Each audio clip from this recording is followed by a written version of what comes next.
you doing? This is Ed of Neither Real Music, and we're going to take a look at something different today. Normally, I like jazz tunes and teaching simple ideas with those, but we're going to take a look at Hey Joe by Jimi Hendrix. We're going to start out with some basics, and then I'm going to show you two different versions of the same chords. Jimi Hendrix liked to take ideas that were pretty prominent in the jazz world and use them in his rock and blues style music. The idea of never playing the same chord the same way twice can be seen throughout all of his playing style. Sometimes he would play a chord open, sometimes he would play it as a hooked over bar chord with his thumb, sometimes he would just play a little lick that would work in place of the chord. So let's start with some basics. I'll show you the chord line, and you can do whatever you want with this. But we're going to start with a C chord. It's going to move to a G, then a D, then an A, and then an E. These will all be major chords, so they should be easy to find if you want to look them up in a chord book, or you can just use the chords that I'm giving you. So one more time, a C, a G, a D, an A, and an E. This is sometimes called a cycle of fifths because each chord is 5 notes away. Okay? So if you set your metronome to 77 while you practice, you should be able to play along and learn this pretty quickly. So I have my metronome set to 77. We're going to go through this first chord change one time so that you can understand how it's going to change. And then I'll give you an exercise where we cycle through the chord change 4 times in a row. So let's start out with our C chord. And I'll count you in. 1, 2, 3, 4.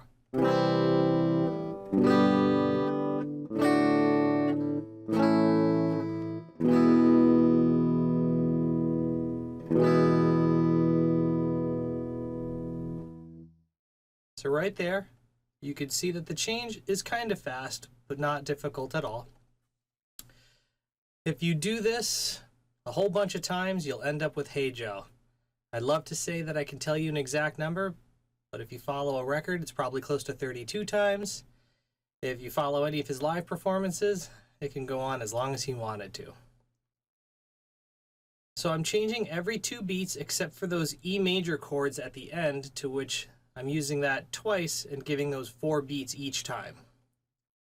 So now I'll let you play along. I'm going to give you the exercise. We're going to cycle through this 4 different times. Let's get started. Let's get your C chord ready, and I'll count you in. 1, 2, 3, 4.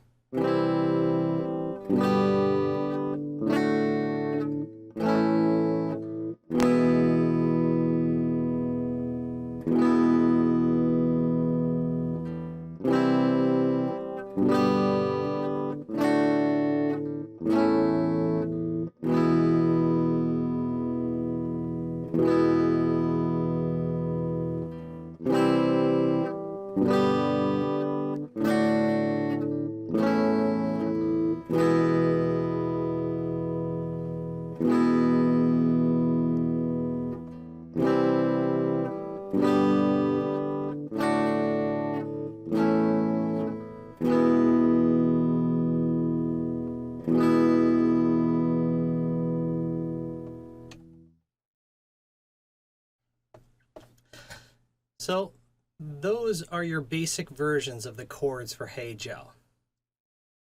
But as I said, I'm going to show you 2 other variants of these chords that accommodate Jimi Hendrix's playing style.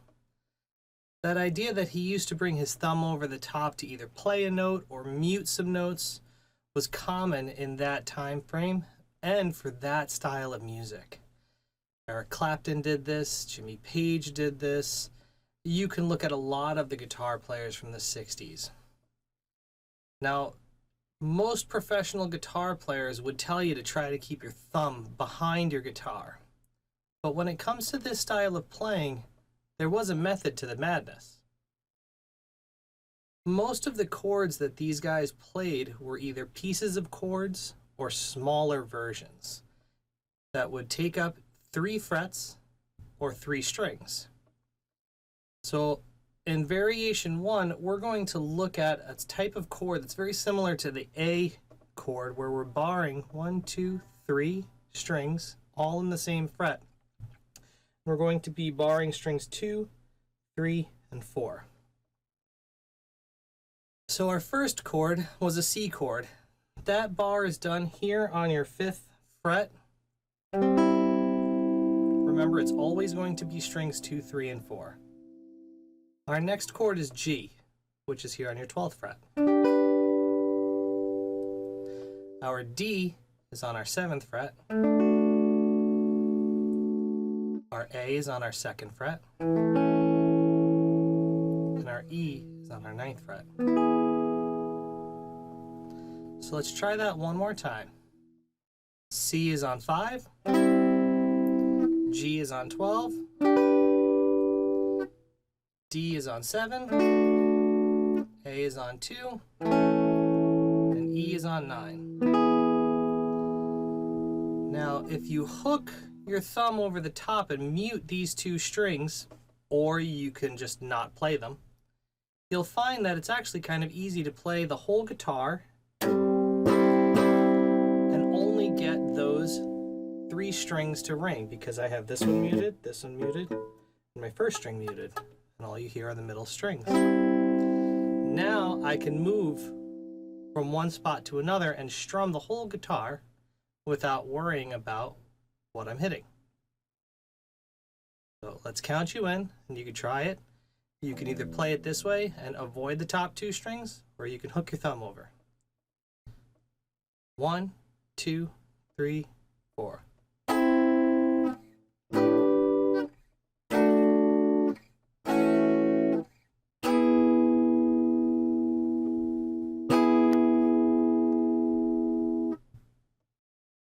Now let's try the exercise where we play it together 4 times in a row.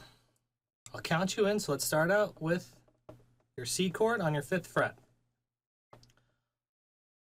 1, 2, 3, 4.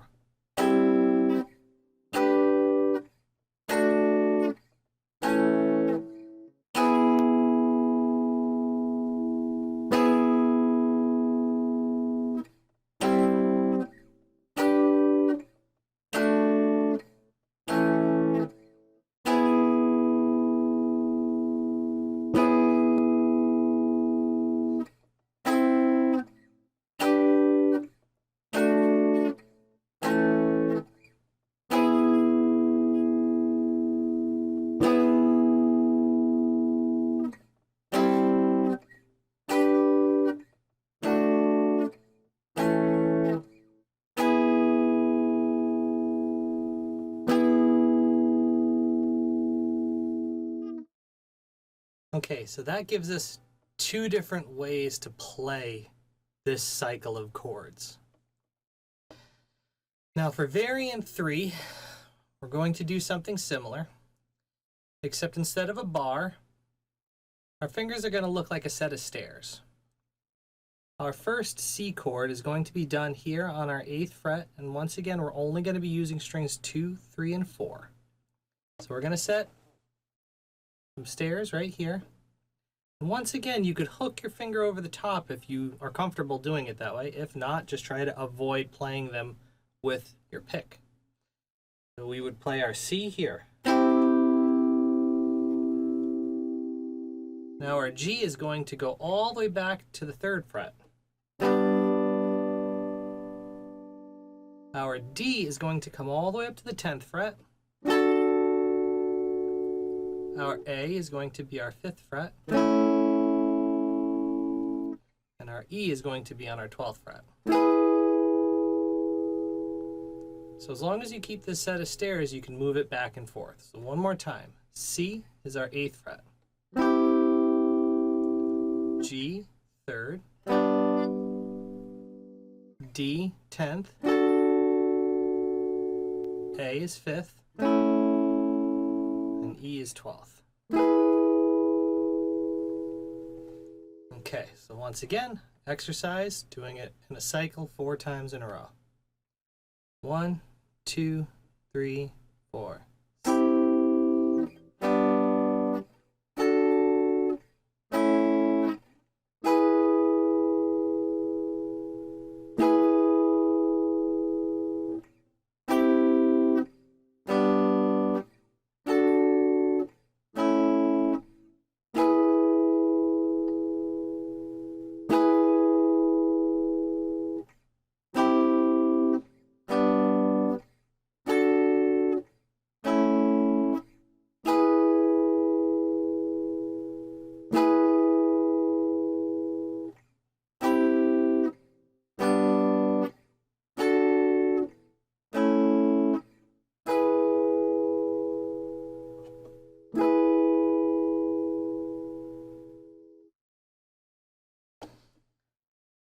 So,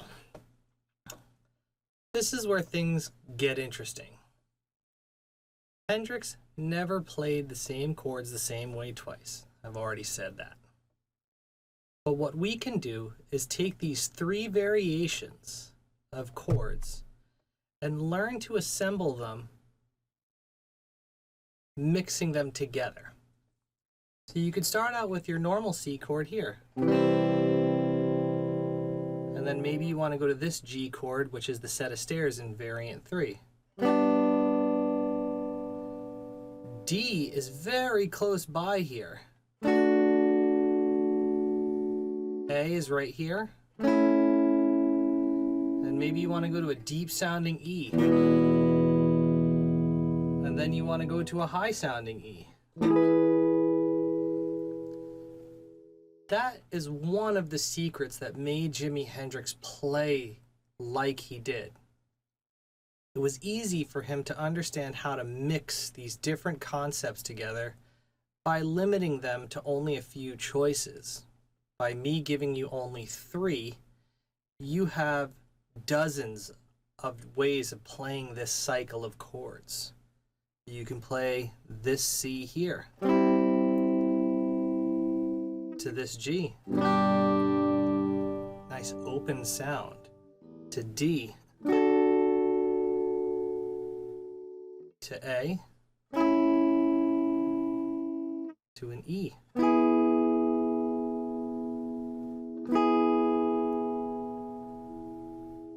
In the next video, what I'm going to do is start showing you embellishments that work with these patterns. So instead of just playing the chord C, or C, or C, you can play a C and then add something to it.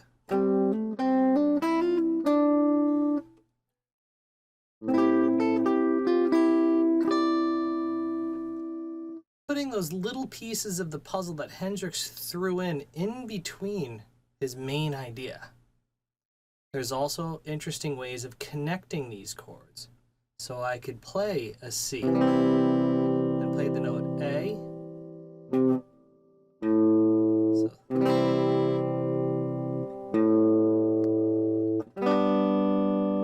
and that A helped connect these 2 pieces of this puzzle. Notice my thumb could play on top and help mute strings. And that's very reminiscent of how Hendrix played. If you have any questions, please leave them in the comments below. I will be moving on to a video where we talk about the embellishments and the connections that make Hendrix sound like Hendrix. If you like this kind of content and enjoy this song, please subscribe, ring the little bell, so you can see when the next lesson comes up. Good luck.